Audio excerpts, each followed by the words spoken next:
किसी छोटे से गांव में एक पुरानी हवेली खड़ी थी जो कई सालों से बेकार पड़ी थी। यह हवेली इतना डरावना दिखता था कि गांव के लोग उसकी ओर देखने से भी कतराते थे। लोगों का कहना था कि हवेली में भूत प्रेत रहते हैं। एक दिन गांव में एक बहादुर युवक रामू आया। उसने हवेली की ओर इशारा करते हुए कहा, मैं इस हवेली के अंदर जाकर सब कुछ ठीक कर दूंगा। इस हवेली में कोई भूत प्रेत नहीं है, ये सब सिर्फ अफवाहें हैं। गांव वालों ने रामू को समझाया, लेकिन उसने उनकी बातों को नजरअंदाज करते हुए हवेली की ओर बढ़ा। हवेली के दरवाजे को धक्का देकर उसने अंदर प्रवेश किया। अंधेरे कमरे और गहरे सन्नाटे ने हवेली को और भी डरावना बना दिया था।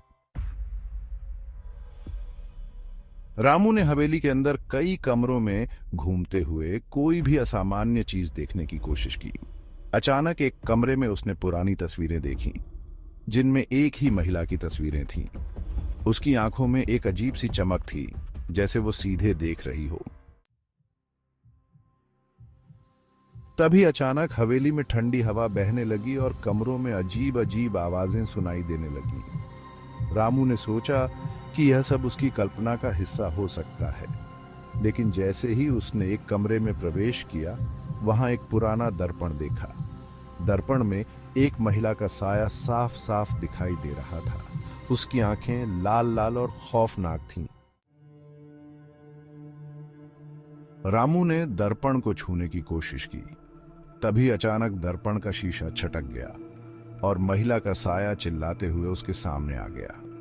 रामू की चीखें हवेली के चारों ओर गूंज गईं। अगले दिन गांव वाले हवेली में गए और देखा कि रामू बेहोश पड़ा था और उसकी आंखें डर के मारे खुली थीं।